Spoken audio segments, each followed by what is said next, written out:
What is up, guys? It's your boy Rick Kakis, and today we have a mega ultra DEFCON 1 level Destiny 2 PSA. Including today, you have only 3 days until the next weekly reset to do the best Destiny 2 armor farm in the entire game, and it's the best by a hilarious amount. So send this video to your friends, to your uncle, to your Tinder matches, I don't care, because everyone needs to know about this. Now, we're going to talk later in the video about how to do this farm super efficiently, but the farm itself is going to be the Duality Dungeon final encounter on Master difficulty. So Master does say 1610, but this late into the season, I was farming it comfortably at 1600. That's pretty achievable for a lot of players.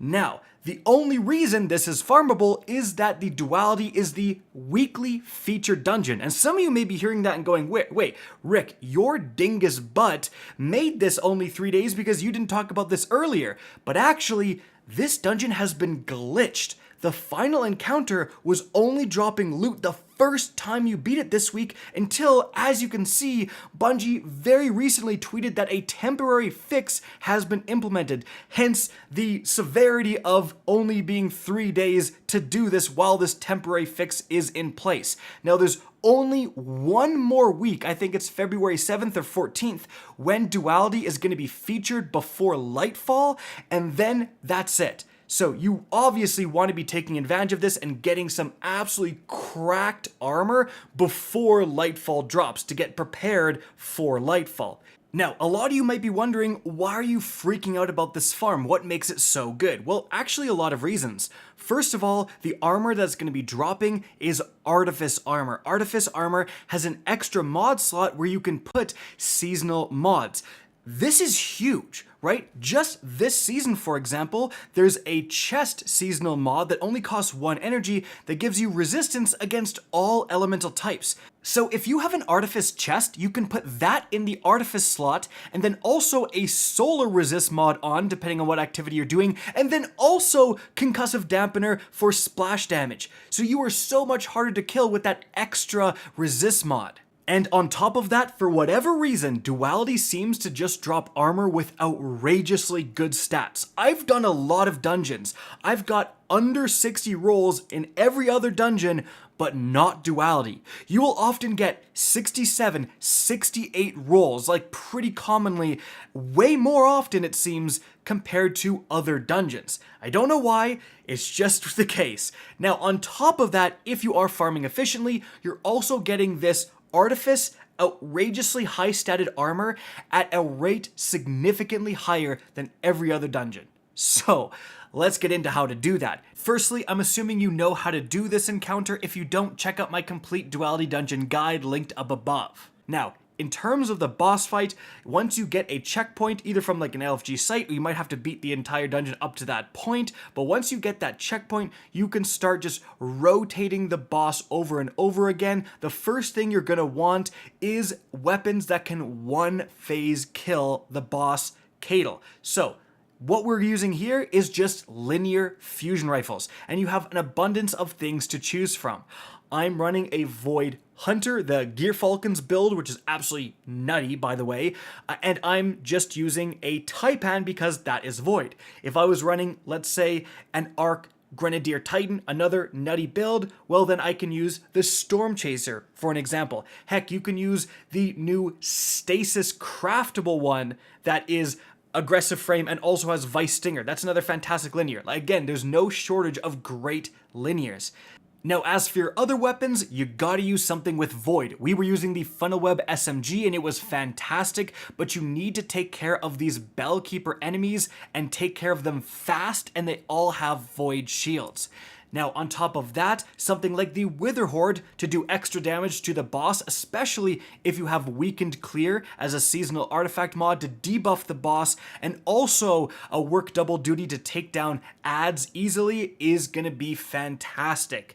Now, in terms of builds to use, the only thing I would say you kind of have to have is a Well of Radiance Warlock with healing rifts, and that's because during the boss fight there are going to be sniper scions that are shooting at you. If you're not in a well or a healing rift, those can cause trouble. So if you're not planning on doing that, you have to go out of your way and potentially use some of your linear ammo to take those guys down as soon as possible so they don't wreck you when you're trying to DPS the boss. But if you're sitting in a well or a rift, you can kind of just tank the damage and focus on the boss. In fact, there was a point where we were using 2 Well of Radiance Warlocks, and oh my goodness, it was a ridiculously fast boss melt. Like, we were 2-belling the boss every single time just by putting 1 well in the first bell, 1 well in the second bell. It was over. But with that being said, I feel like more teams are going to have trouble with the insane amount of adds within this encounter. So definitely having a few builds focused on ad clearing is going to be fantastic. A arc storm grenade Titan to just throw those roaming storm grenades, kill all of the war beasts when you get teleported in, you're trying to do stuff. You know, 1 grenade is going to decimate them, as well as something like even a Controverse Hold Warlock I did end up using, and then we had 1 guy in a Well Warlock. That was pretty amazing for clearing the adds. 1 charged Vortex Grenade could kill both of the Bell Keepers, which was very, very useful. Again, you're going to want to have stuff for ad clearing. Now, speaking of the ads, you may have been wondering, wait a minute, it says that there are champions in this dungeon. You haven't mentioned champions once. Well, that's because we ignore them. When you get teleported in and you're trying to activate these objectives inside the Nightmare Realm, there are 2 barrier champions that are shooting at you, but for the most part, as you can see from the background gameplay, as long as you position yourself well, you are not going to be bothered by them, and just throw on an arc damage resist and you can tank a lot of their shots. So you can really be in and out of here so fast that they aren't an issue at all. And the same goes for in the normal realm final boss room. There's guys with solar shields.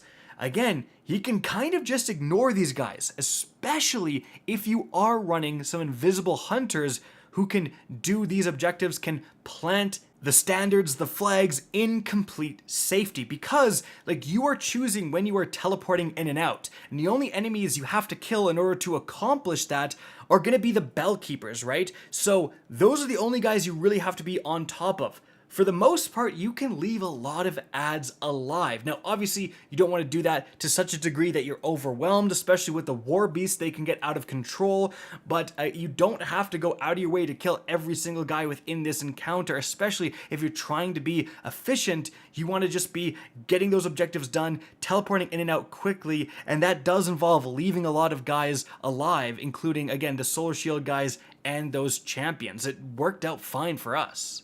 And then guys, one more tip, don't forget to go into your Ghost Shell and put on the mod that increases the stat of armor drops that you're actually looking for.